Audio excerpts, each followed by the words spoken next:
Welcome to In Our Community. I'm Suzanne Barnett, your host, and tonight I am so excited to introduce Mark Isaac Potter. Mark is a talk host, a talk show producer at KMVT. He's a poet. We call him the Poet Laureate at KMVT. He's a workshop leader, and he is a Zen teacher, and that's what we're going to talk about, his Zen. Welcome, Mark Isaac Potter. I'm so excited to have you on the show. How many times have I introduced you? I don't know. Because, you know, we did some shows early, too, that are gone, that were on tape and stuff that I think we sold to the Albanians for, they use them over there for fish bait or something. I don't know. That's what I heard. Imagine that. Imagine that. How have you been, Mark? I've been really bad lately, seriously. I'm not into being like, you know me. Had a friend pass away. That was big, and it's the Christmas season, and I'm a Christian, and yet I honestly do not like the Christmas season, and I don't know whether I don't think it's entirely the commercialization of it that bothers me. I don't think it's that thing that some other Christians have. I just don't like it. I didn't like this season. I never have. But not liking it hurts me. I hurt myself by not liking it somehow because I think I should like it. And we all know shoulds are worthless and dangerous, but you know, I'm a human being. One of the things I bring to Zen and bring to teaching, whether it's the workshops or the Zen, is I hope I'm always a very gritty, real person. I hope that always continues to be true. I think it's certainly still true now, after 10 years of teaching. I've seen other teachers start out that way and then get more fancy and smooth-edged and marketing savvy and kind of become like a polished, you know, that say the exact things that they're supposed to say when they say them. I hope to God I never become that. I just don't. I think we got plenty of that, and I think it doesn't, frankly, I don't think it has a lot of value. So I would rather just really be gritty. But I try to not be so gritty that it knocks other people down. Mm-hmm.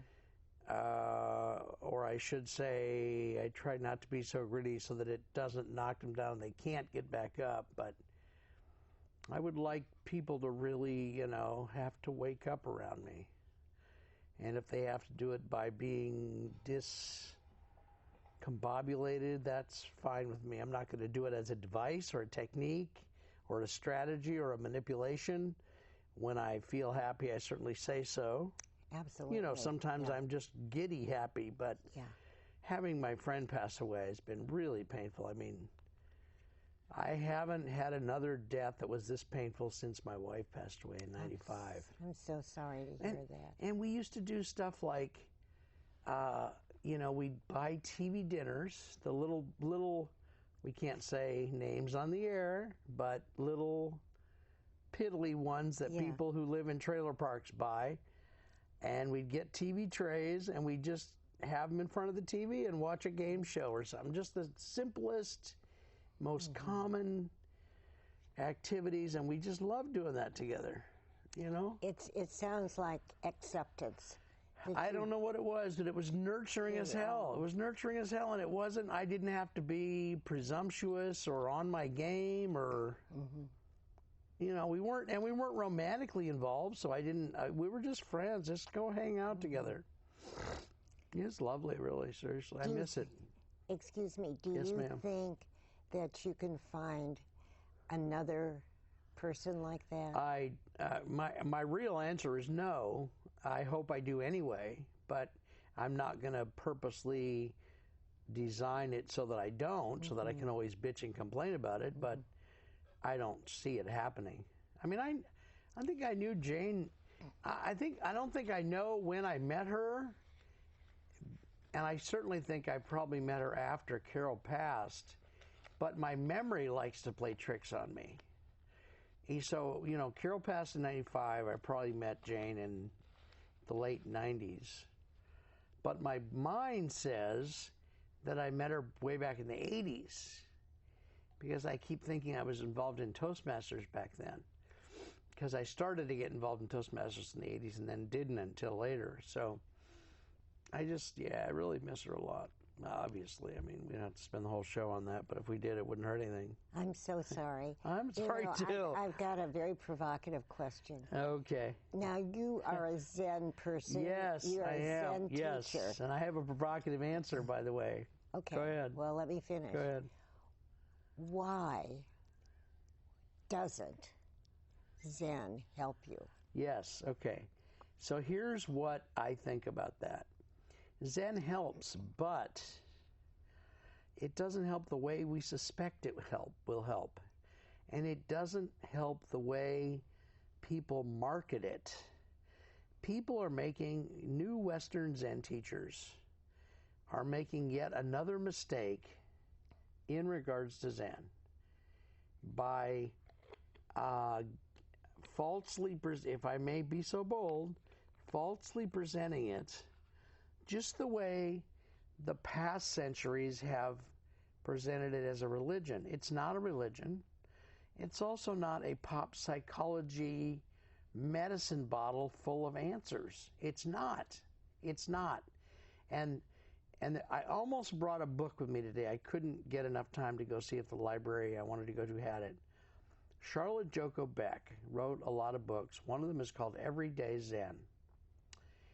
And I think approximately page 25, she really gets down to talking about Zen.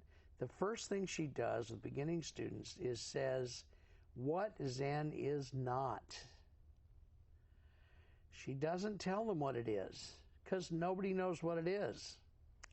Nobody knows what it is, really, but we know some things that it's not. Most of the things that it is not are the things that today Zen teachers are promising you that it is. It's going to reduce your stress. It's going to make you happy. You're going to have more money. Da-da-da-da-da-da-da-da. On and on and on and on and on. And you know, those things might really happen. They might. And there may be some increased probability that they could happen. But I promise you it's not guaranteed. I promise you. What is possibly true is all the crap that you've lived and been covering up all your life, and I have done that all my life, because I'm a really angry person, like really angry, seriously. And I cover that up with layers and layers and layers of how to be good, how to seem to be happy, and on just layers upon layers upon layers of stuff. So even I don't remember that I'm angry, except when I get furious, like in a flash. And then I remember, oh yeah, under all this stuff, I'm really a very angry person. Now, you're not going to hear a lot of Zen people, a lot of spiritual leaders say, I'm a really angry person. That's just like, you know, you lose your whole flock, you know, in 10 minutes. Yeah. But you know what? I'm going to be as real as I think I can risk being. I am. I mean, I could be more real than that, but there are limits, thankfully, you know? But how, excuse me. It's true. How has Zen helped you? Okay, this is a good thing, because I can say something positive here. Yeah, good. If it wasn't for Zen, as I probably have said on this show before, I would be in a long-term facility, probably a mental illness facility, like a real Napa-type lockup, throw away the key place. Yeah. Or frankly, and I've never said this to you or anybody else, or on camera or not on camera, I'd probably be in prison. Really? Probably, yeah. I probably would, because I feel like I do a lot, I work hard, I play by the rules, and the more I work hard and play by the rules, the more I get my butt kicked. And this is me today bitching and griping, but this is what's going on right now. Now that script is really a script. So let's go there and teach people something. Yeah. It's really a script. But you know what? When you have a script, a psychological script, and you've taken it on and you own it, you're invested in that script turning out that way. Now that's hard for me to say because it's like I'm telling on myself. I'm not saying I purposely do it, but unconsciously, I imagine that I'm really just going into a situation in life and then making sure that it turns out badly so that I can complain about it, because the payoff for me is life always goes badly. I always do all this stuff and I don't get the reward. Now, is all that true? I don't know, but that's the best I've come up with so far. But what Zen does is it brings to the surface the good, the bad, the ugly. You know what I'm saying? It brings it up for you to look at and try to clean it. You're trying to clean your psyche, and by doing so, you're helping what we in Buddhism call all sentient beings. You know, you meditate and you do things on behalf of everyone. And in Buddhism, we don't just mean every single person, we mean everything that is sentient. By sentient, we mean intelligent. Now, some people think that only the birds and plants and the people are sentient. Other Buddhists think, no, everything is sentient. You know, the table seems pretty inanimate. Excuse me, what is sentient? It means, what is sentient? It means like intelligent or self-aware, knowledgeable. Spell it. Sentient. Sentient. Sentient. Sentient. It means like intelligent. Or, okay. Yeah. I mean, somebody will look it up and tell us right in and say, that's not what it means. That was the worst show I've ever... If I had it to do over, I would have thrown my television out 5 minutes before we came on. The interesting thing about you is... I try not to bullshit around, really, no, seriously. You are really real. Yeah, a little too real probably, but that could be... And no, this is not vodka. Definition of Zen. Hopefully it is. Real. Hopefully it really is. Yeah. You know? What is the official definition of Zen? Yeah. Well, there's a lot of very official definitions. We've talked about all that stuff. I know, but it's kind we of need boring. to talk about it now. All right. Really? Yeah. Okay. So it's a form of meditation. Obviously, you know, meditation like this, it's that. The Rinzai school, which is one of the two very major schools, uses a riddle. Literally, it's known as an unanswerable riddle called a koan. And a typical student who's really going to become a teacher will work with like 700 of these over a 20 or 30-year period. And none of them have a logical answer. They all have something else. And I could say they have an experiential answer, but they really don't even have that. They really have you, the student, go work with the question. You come back to the teacher and you do or say or think something in front of the teacher when it's time to do that, and the teacher looks to see whether that fits with the question. Are all Buddhists Zen people? No. Oh, no, that's it's a very small thing. Yeah, it's like you know, you have the United States, and then you've got El Viso. Well, is El Viso like, are all the people in the United States from El Viso? El Viso? Probably not, right? So it's a very small part. It's a very small part. Yeah. So Zen, would you say, is a philosophy? It could be. Yeah, it's probably, I like that. I currently like that because there's this guy, there were two people named Suzuki. Neither one of them a motorcycle guy. One of them is D.T. Suzuki, who talked about Zen, did a lot of philosophizing, and he did a lot for Zen from like the 1800s up. And then there's another guy who was like a very formal Dharma transmission guy named Suzuki Roshi, who came here in the 50s. And they both have helped, but lately I've been reading a book I think it was written by T.T. Suzuki, who's not thought of very well by the formal people. And he did a lot to advance it by talking about it, which is, regular teachers will promise you that does no good whatsoever, and it actually does. So none of us know what we're talking about. I mean, really. What does it take to be a Zen teacher? It takes a certain amount of perseverance. It takes a certain amount of, it has to be that one thing in life. It's going to sound radical in a way, but Suzuki Roshi said in his book, whatever it's called, Zen Mind, Beginner's Mind, that being Zen is what all human beings are. Period. Now that's a pretty narrow tunnel vision view. So I would say a teacher is someone who has to really be quite serious about Zen. Because I've been, too loud or what? No. I was just going to say you've been in it for years. I've been in it for 20 years, and I went to the formal school, and the teacher said, I can't work with you. Why? Because I wanted to teach before she authorized it, and blah, blah, blah. And I said, great, have a nice life. And I started out with a guy who mixed Zen with Advaita Vedanta, and that was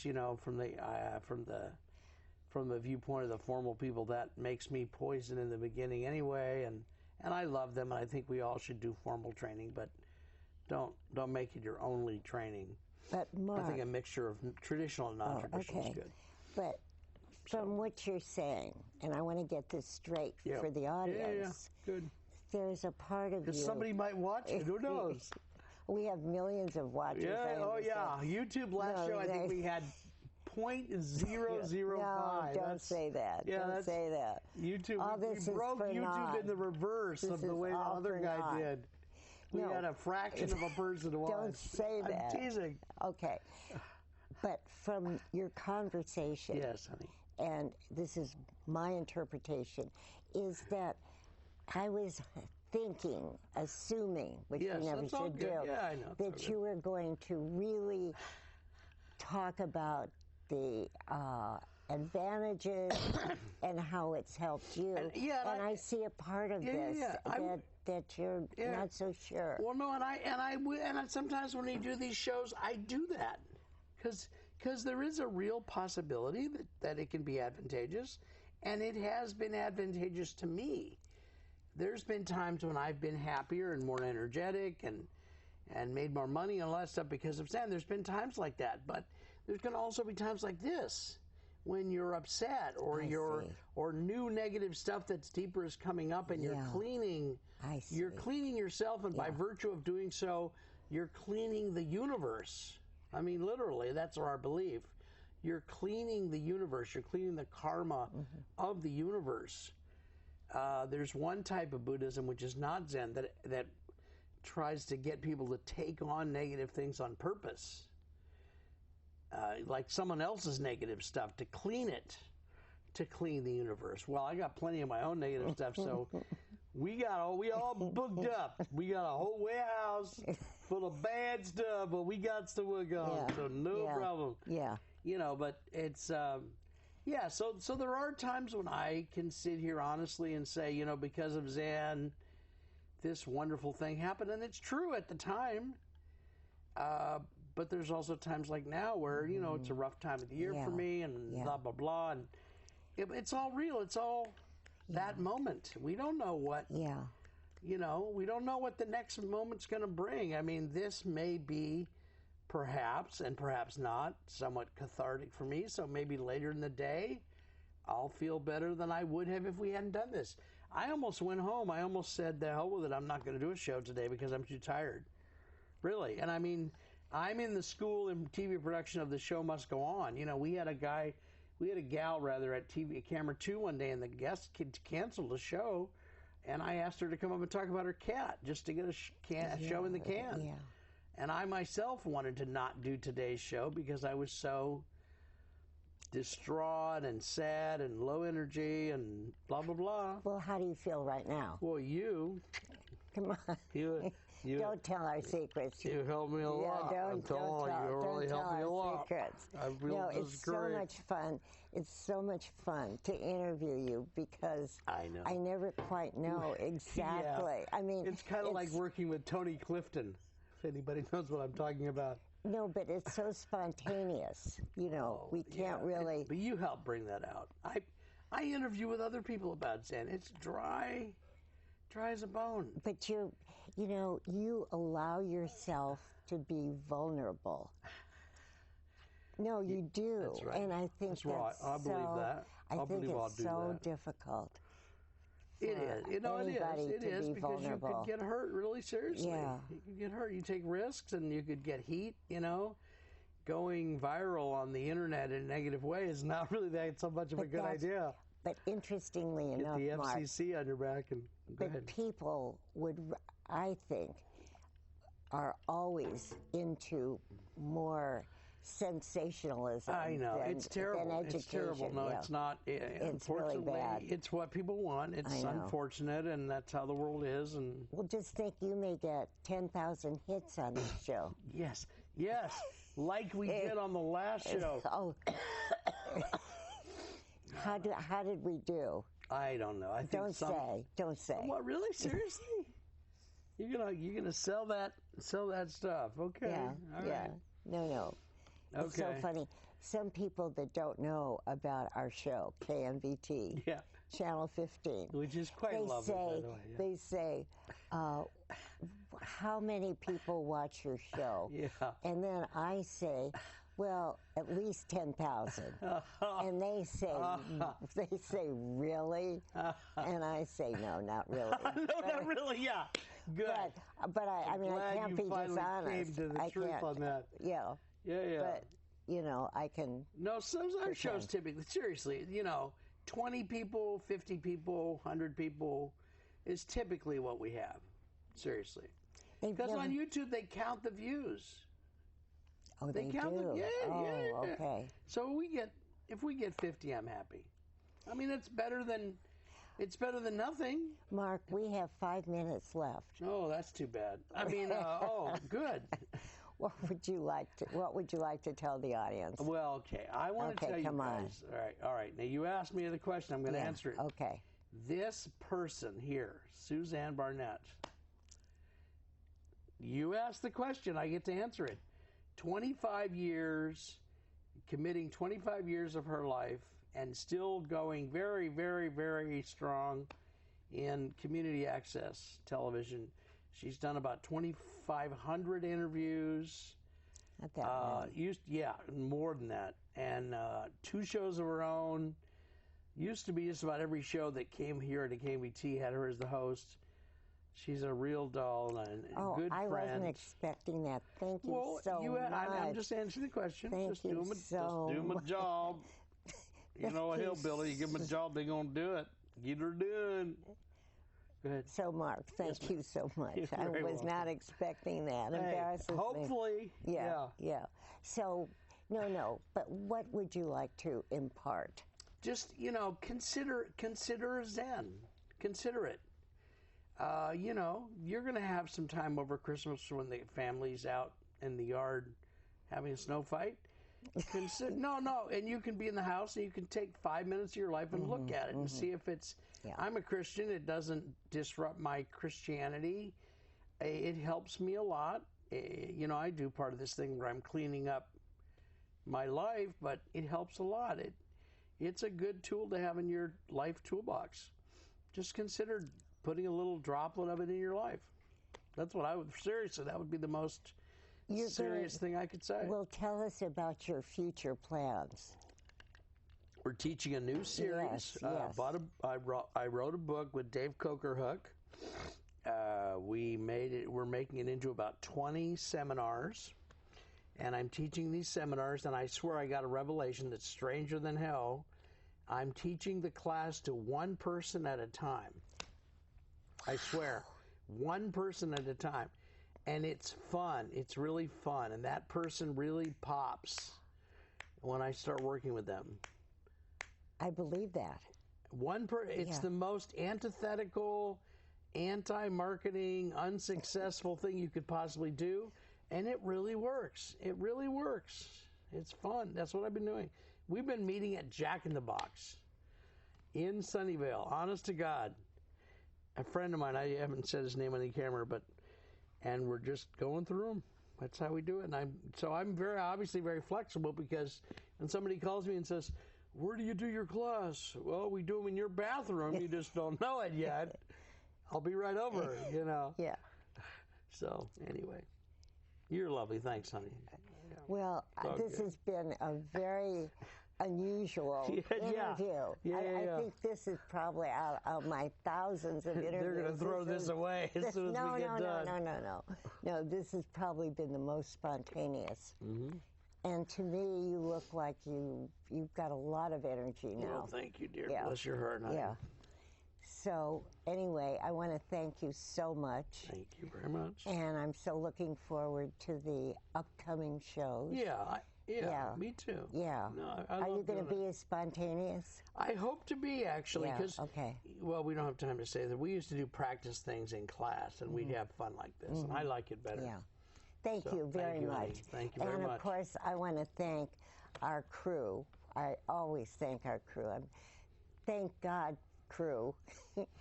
No, because it's all volunteer. And, of course, I want to thank our audience for watching. And I love to say this. I don't know why, but I do.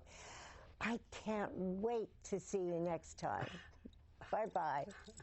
Bye-bye. You're such a sweetheart. I love you so much, honey. So funny. I love you.